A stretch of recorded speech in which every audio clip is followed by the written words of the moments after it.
The Complete Works of William Shakespeare by William Shakespeare. Act I. Scene I. Rosalind. A room in the Countess's palace. Enter Bertram, the Countess of Rosalind, Helena, and Lafeu, all in black. Countess. In delivering my son from me, I bury a second husband. Bertram. And I in going, madam, weep o'er my father's death anew, but I must attend his Majesty's command, to whom I am now in ward, evermore in subjection. Lafeu. You shall find of the king a husband, madam, you, sir, a father. He that so generally is at all times good, must of necessity hold his virtue to you, whose worthiness would stir it up where it wanted, rather than lack it where there is such abundance. Countess. What hope is there of his Majesty's amendment? Lafeu. He hath abandoned his physicians, madam, under whose practices he hath persecuted time with hope, and finds no other advantage in the process but only the losing of hope by time. Countess. This young gentlewoman had a father, oh that had!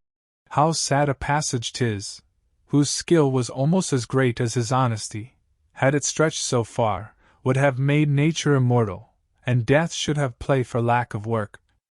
Would for the king's sake he were living? I think it would be the death of the king's disease. Lafeu. How called you the man you speak of, madam? Countess. He was famous, sir, in his profession, and it was his great right to be so, Gerard de Narbon. Lafeu. He was excellent indeed, madam. The king very lately spoke of him admiringly, and mourningly. He was skilful enough to have lived still, if knowledge could be set up against mortality. Bertram. What is it, my good lord, the king languishes of? Lafeu. A fistula, my lord. Bertram. I heard not of it before. Lafeu. I would it were not notorious. Was this gentlewoman the daughter of Gerard de Narbon? Countess. His sole child, my lord, and bequeathed to my overlooking. I have those hopes of her good that her education promises her dispositions she inherits, which makes fair gifts fairer, for where an unclean mind carries virtuous qualities, their commendations go with pity, they are virtues and traitors too. In her they are the better for their simpleness, she derives her honesty, and achieves her goodness. Lafeu. Your commendations, madam, get from her tears. Countess. 'Tis the best brine a maiden can season her praise in. The remembrance of her father never approaches her heart, but the tyranny of her sorrows takes all livelihood from her cheek. No more of this, Helena, go to, no more, lest it be rather thought you affect a sorrow than to have. Helena. I do affect a sorrow indeed, but I have it too. Lafeu. Moderate lamentation is the right of the dead, excessive grief the enemy to the living. Countess. If the living be enemy to the grief, the excess makes it soon mortal. Bertram. Madam, I desire your holy wishes. Lafeu. How understand we that? Countess.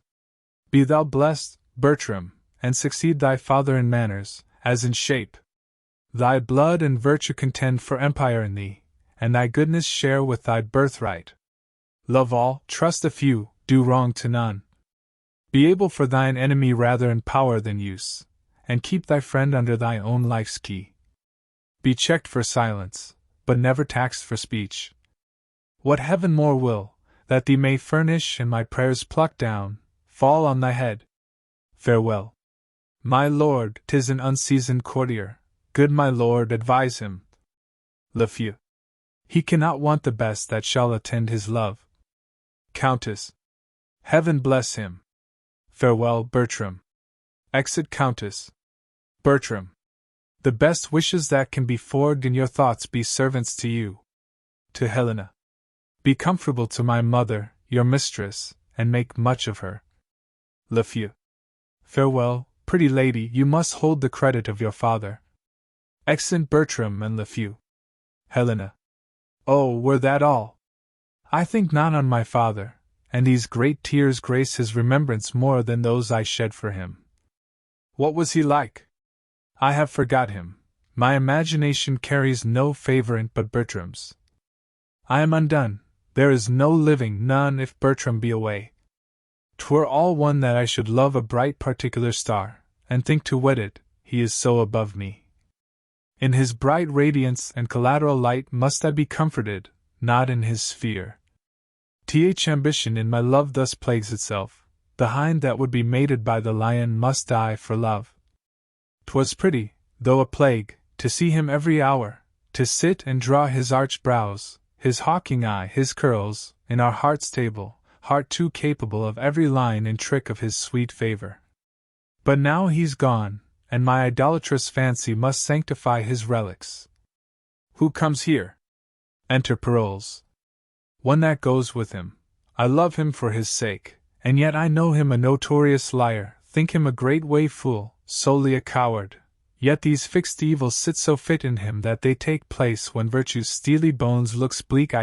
Cold wind, withal, full oft we see cold wisdom waiting on superfluous folly. Parolles. Save you, fair queen! Helena. And you, monarch! Parolles. No. Helena. And no. Parolles. Are you meditating on virginity? Helena. I. You have some stain of soldier in you. Let me ask you a question. Man is enemy to virginity.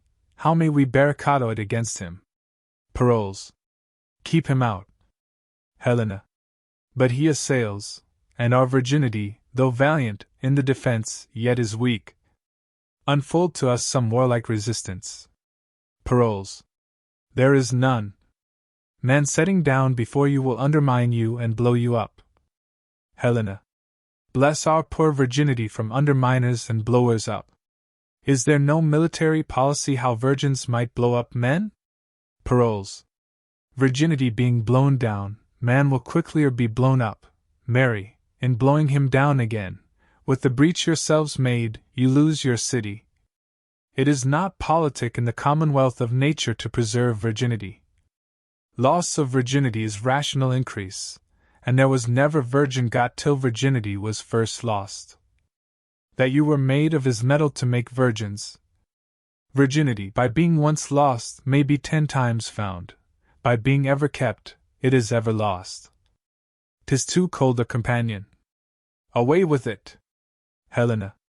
I will stand for it a little, though therefore I die a virgin. Parolles. There's little can be said in't, 'tis against the rule of nature. To speak on the part of virginity is to accuse your mothers, which is most infallible disobedience. He that hangs himself is a virgin, virginity murders itself, and should be buried in highways out of all sanctified limit, as a desperate often rests against nature. Virginity breeds mites, much like a cheese, consumes itself to the very paring, and so dies with feeding his own stomach. Besides, virginity is peevish, proud, idle, made of self-love, which is the most inhibited sin in the canon. Keep it not, you cannot choose but lose by't. Out with't. Within the year it will make itself too, which is a goodly increase, and the principle itself not much the worse. Away with it! Helena. How might one do, sir, to lose it to her own liking? Parolles. Let me see. Marry ill, to like him that ne'er it likes. 'Tis a commodity will lose the gloss with lying, the longer kept, the less worth. Off with while 'tis vendible, answer the time of request. Virginity, like an old courtier, wears her cap out of fashion, richly suited, but unsuitable, just like the brooch and the toothpick, which wear not now. Your date is better in your pie and your porridge than in your cheek. And your virginity, your old virginity, is like one of our French withered pears. It looks ill, it eats drilly, marry, 'tis a withered pear. It was formerly better, marry, yet 'tis a withered pear. Will you anything with it? Helena. Not my virginity yet. There shall your master have 1,000 loves, a mother, and a mistress, and a friend, a phoenix, captain, and an enemy, a guide, a goddess, and a sovereign, a counselor, a traitress, and a dear, his humble ambition, proud humility, his jarring concord, and his discord dulcet, his faith, his sweet disaster, with a world of pretty, fond, adopteous Christendoms that blinking Cupid gossips. Now shall he, I know not what he shall.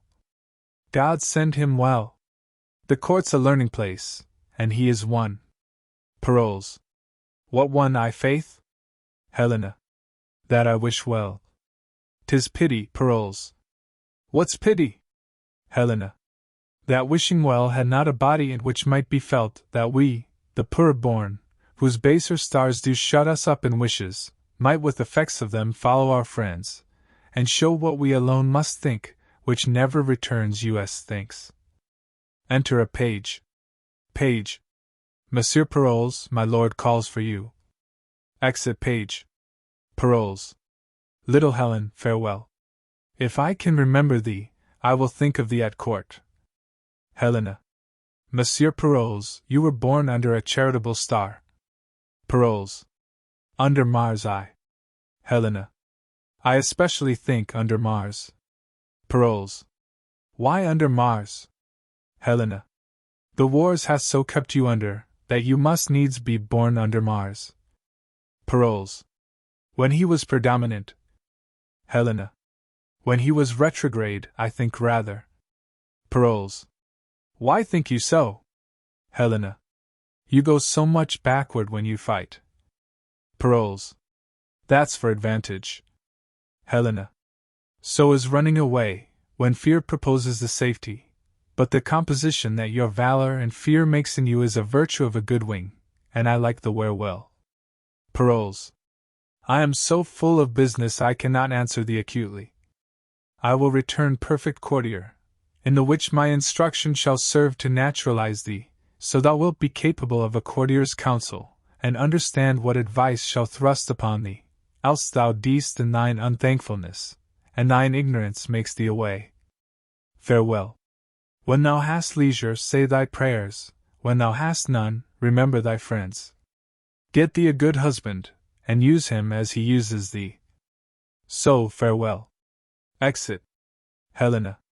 Our remedies oft in ourselves do lie, which we ascribe to heaven, the fated sky gives us free scope, only doth backward pull our slow designs when we ourselves are dull. What power is it which mounts my love so high, that makes me see, and cannot feed mine eye? T. He mightiest space and fortune nature brings to join like likes, and kiss like native things. Impossible be strange attempts to those that weigh their pains and sense, and do suppose what hath been cannot be. Who ever strove to show her merit that did miss her love? The king's disease, my project may deceive me, but my intents are fixed, and will not leave me. Exit. Scene 2. Paris. A room in the king's palace. Flourish of cornets. Enter the King of France, with letters, lords and others attending. King. The Florentines and Sinois are by years, have fought with equal fortune, and continue a braving war. First Lord. So 'tis reported, sir. King. Nay, 'tis most credible, we here receive it, a certainty, vouched from our cousin Austria, with caution that the Florentine will move us for speedy aid, wherein our dearest friend prejudicates the business, and would seem to have us make denial. First Lord. His love and wisdom, approved so to your majesty, may plead for amplest credence. King. He hath armed our answer, and Florence is denied before he comes, yet, for our gentlemen that mean to see the Tuscan service, freely have they leave to stand on either part. Second Lord.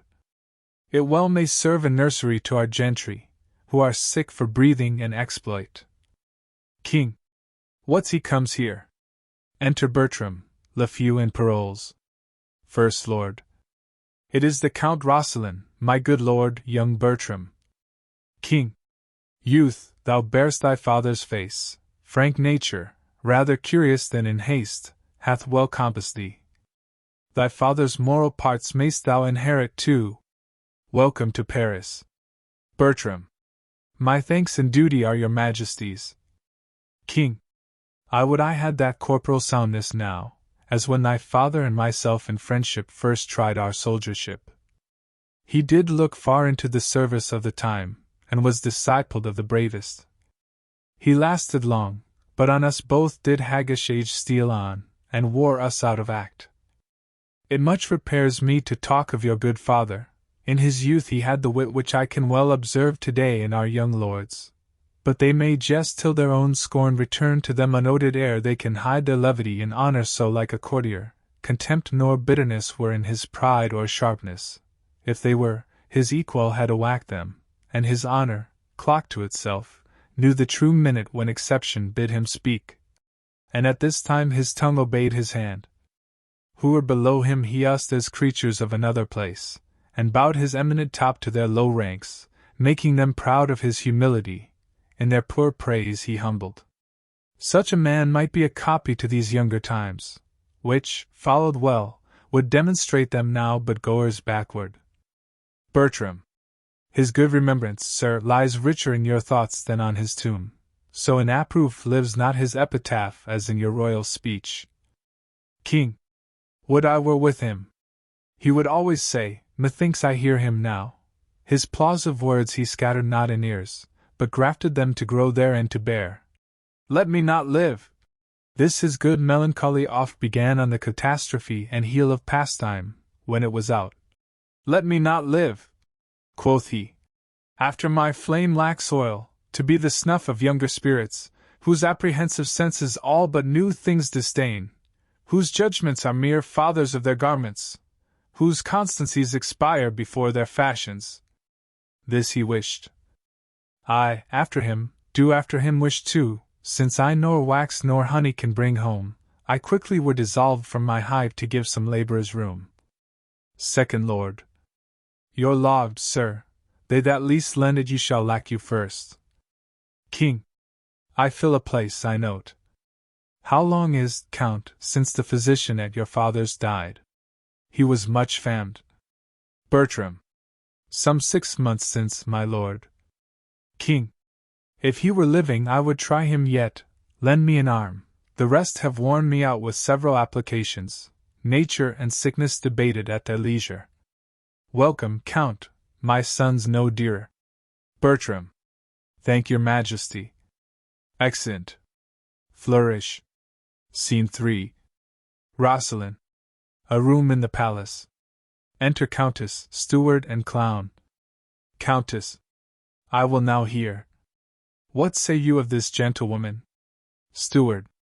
Madam, the care I have had to even your content, I wished might be found in the calendar of my past endeavors, for then we wound our modesty, and make foul the clearness of our deservings, when of ourselves we publish them.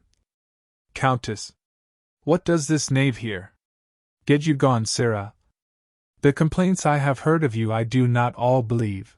'Tis my slowness that I do not, for I know you lack not folly to commit them, and have ability enough to make such knaveries yours. Clown. 'Tis not unknown to you, madam, I am a poor fellow.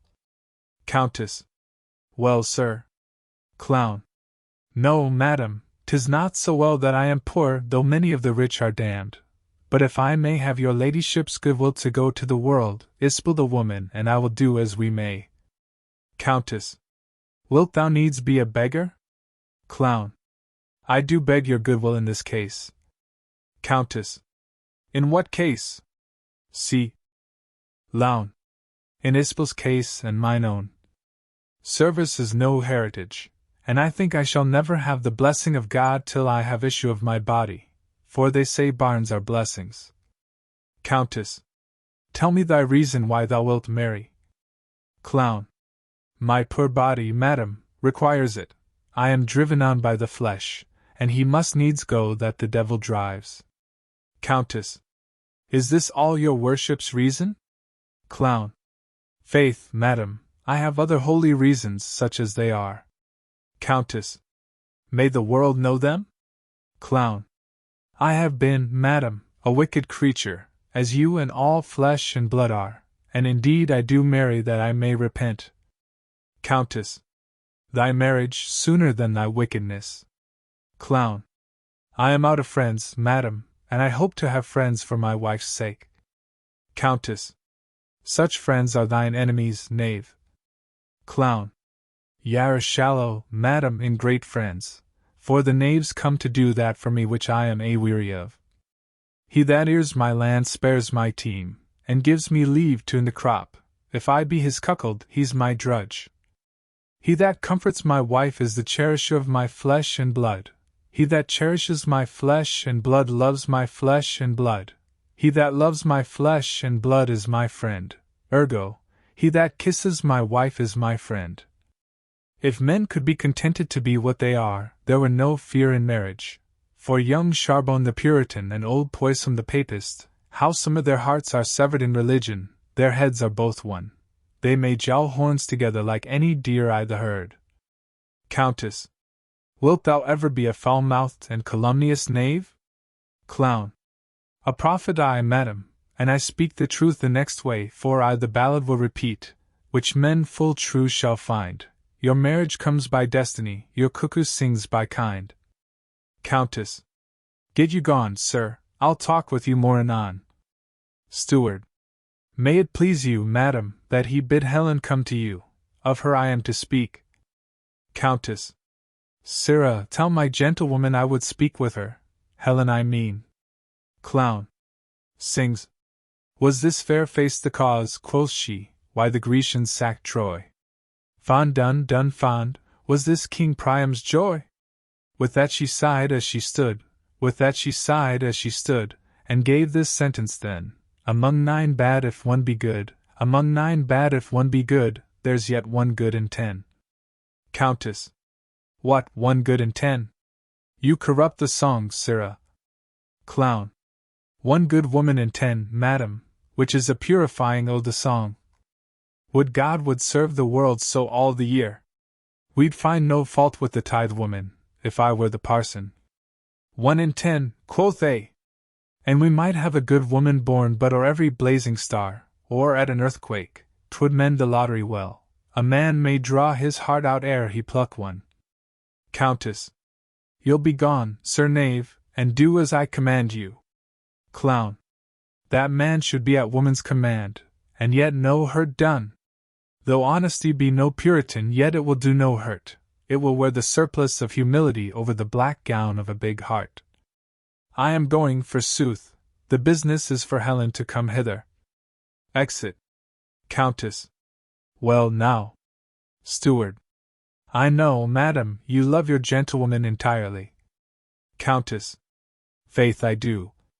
Her father bequeathed her to me, and she herself, without other advantage, may lawfully make title to as much love as she finds.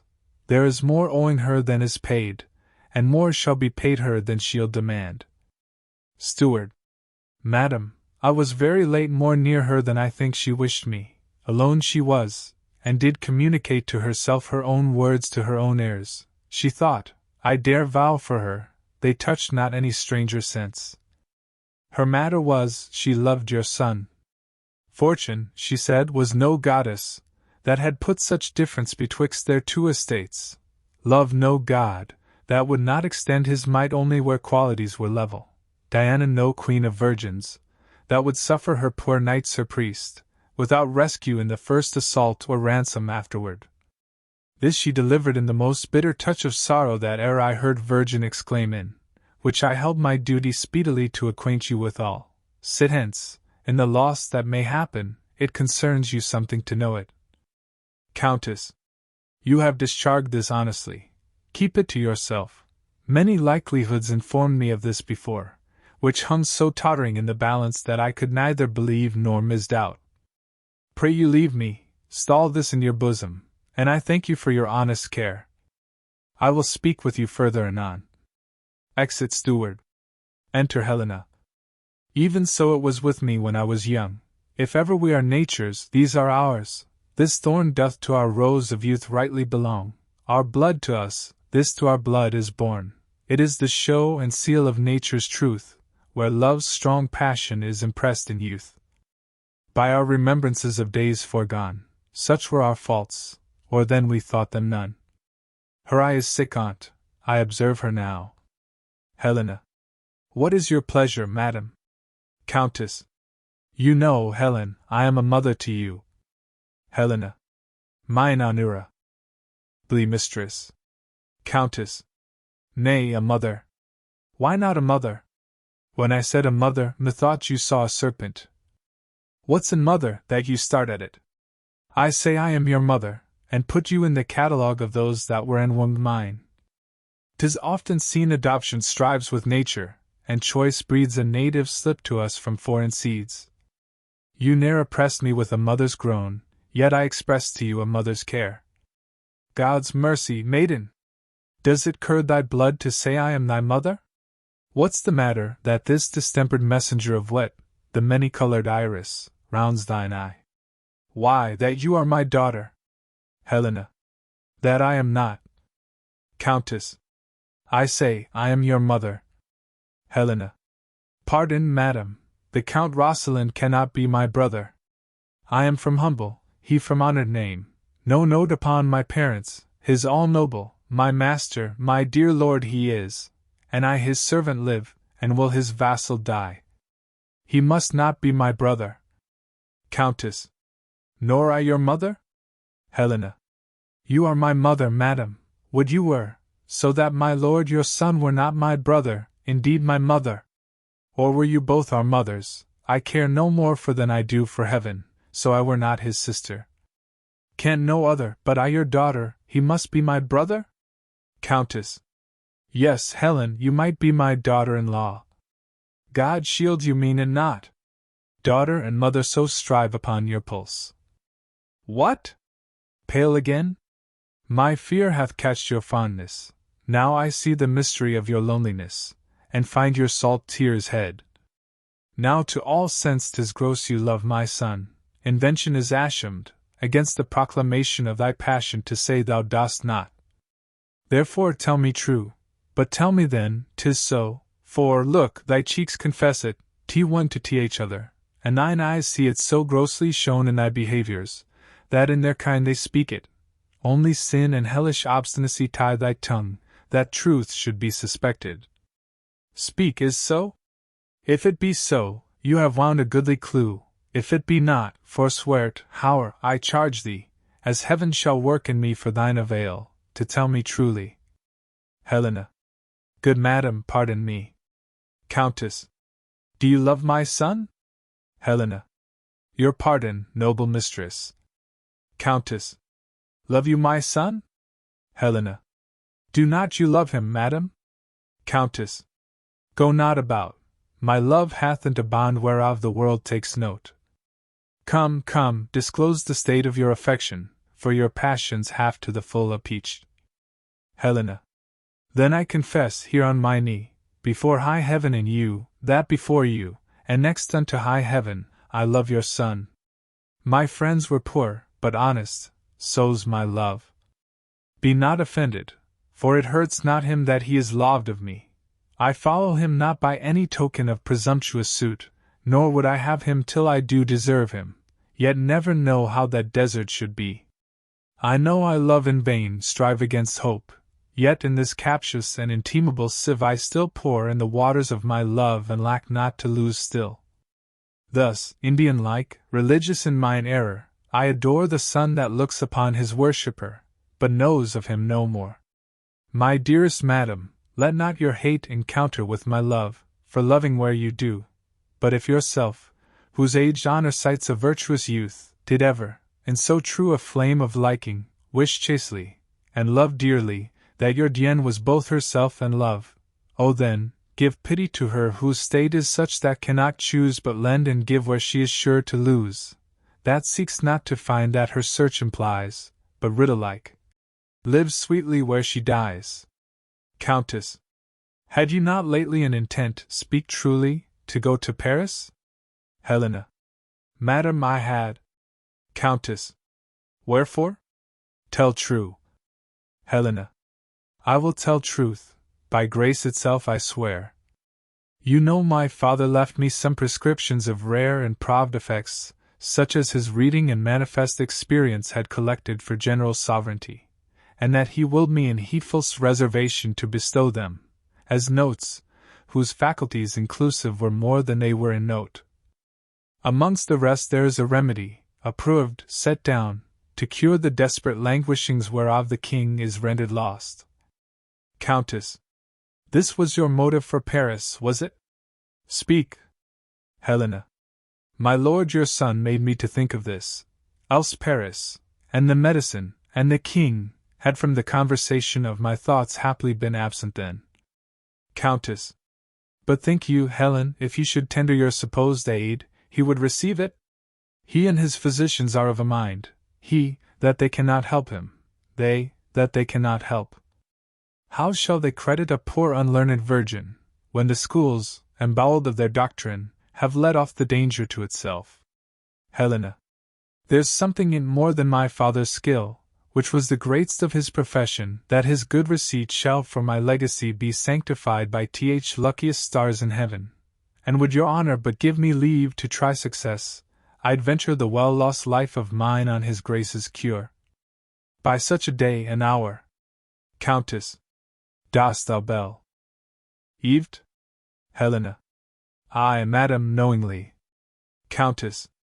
Why, Helen, thou shalt have my leave and love, means and attendance, and my loving greetings to those of mine in court. I'll stay at home, and pray God's blessing into thy attempt.